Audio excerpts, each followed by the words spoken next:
And I stand for self-development, entrepreneurship, working hard as fuck, developing skills. And this is going to be called Embrace Your Weird.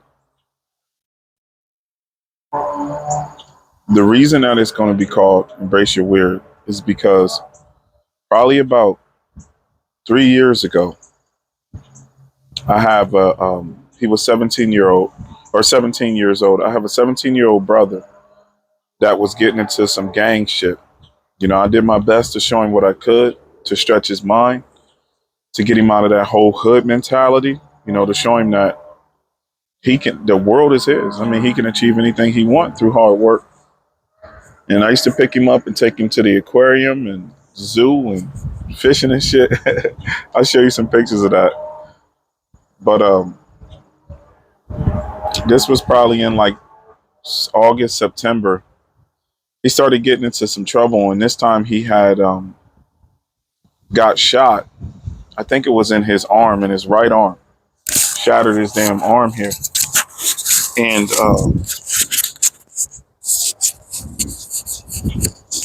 so he got shot in his right arm and it shattered his arm here. And after he got healed up, we had this conversation where, no, actually what it was is he had got a settlement of some type. He was in some type of car accident and had got a settlement. And he was living, ghetto motherfucking fabulous.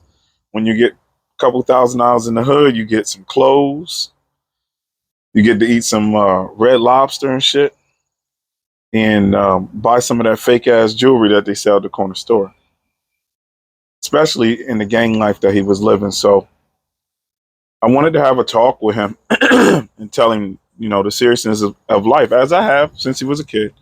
But I just wanted to kind of talk to him about how serious it is and how you don't get that many chances with as much shit as he's been through. So I tried calling him, finally probably about the seventh time over the course of maybe 8 days, I got through and I said, bro, I just want to have a talk with you. He was annoyed immediately as soon as he picked up the phone because he knew, when I called him, we're going to have a good heart to heart, deep talk. And I said, bro, the life that you live in, man, I said, this shit don't end well. I said, mommy raised us and showed us how this shit just doesn't end well. We've been in the hood. We've seen death, murder, all of that shit. Motherfuckers in prison for the rest of their life. Motherfuckers drug overdose. I said, so this ain't going to end well for you at all, man. And we went back and forth for a little while. And he said, he went off on me. And he said, you weird, man.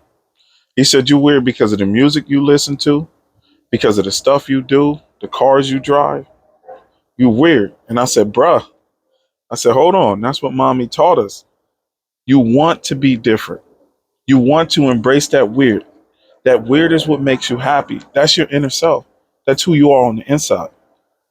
He said, nah, you weird. You don't know what the fuck you talking about. You didn't grow up in a situation like this. That's where you wrong, man.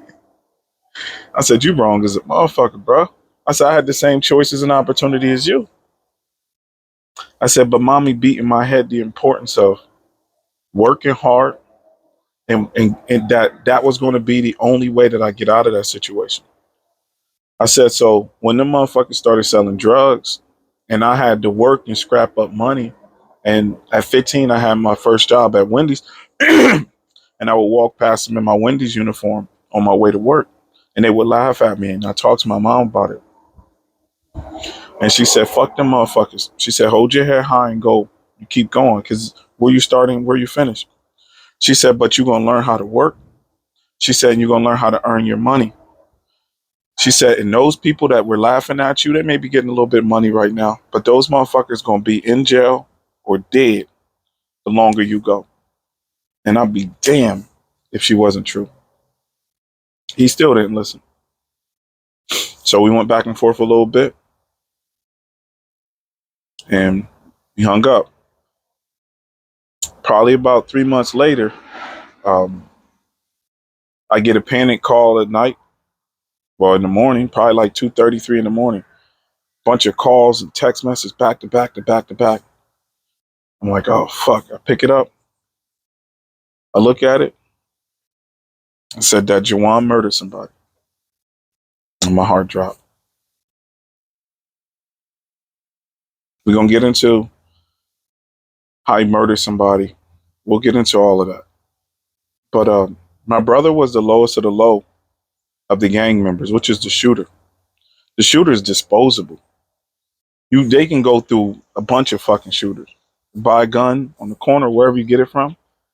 Give it to the shooter. Give him some motherfucking pills, some weed, some lean, and make him feel like he's something. So that's what he was. He was the disposable one. And he's serving a long jail sentence because of it. So I also stand for authenticity, which is a word that I just learned what it was about in my probably late 20s. That's what happens when you try to be like everybody else, which is a gang member, which he was. Just like majority of the gang members, they just want to belong. And what that shit does is you will belong, but there's a big cost. And he gets to spend his quite a few years in jail. So I stand for self-reliance, self-development, authenticity, and being who you are. I'm a dude that reads a shitload. I started reading at, I'm 40 years old now. I started reading at 22. So I've read over, well over 400 books. And a bunch of them I read many times because once you get a good book, you know, you learn some really, really powerful lessons in it that you need to remind yourself throughout your life as you grow. So I'm going to share these lessons with whoever is interested in learning that I've learned and implemented in my life through other great people's experience that have helped me, help my wife, and help me build my whole motherfucking life. But before I leave you, I want to leave you with this. I also stand for success and winning and being all the fuck that you can be, because this is your life. This is it. The definition of success to me is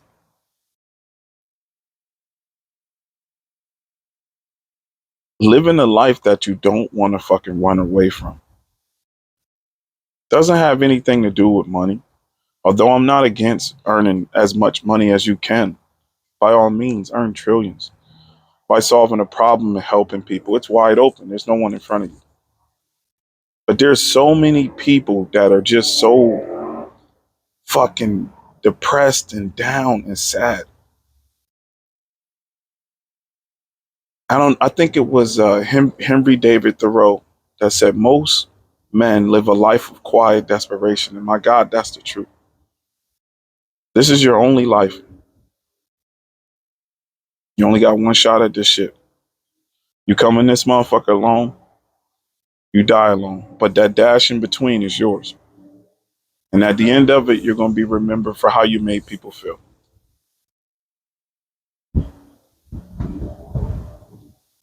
Thank you.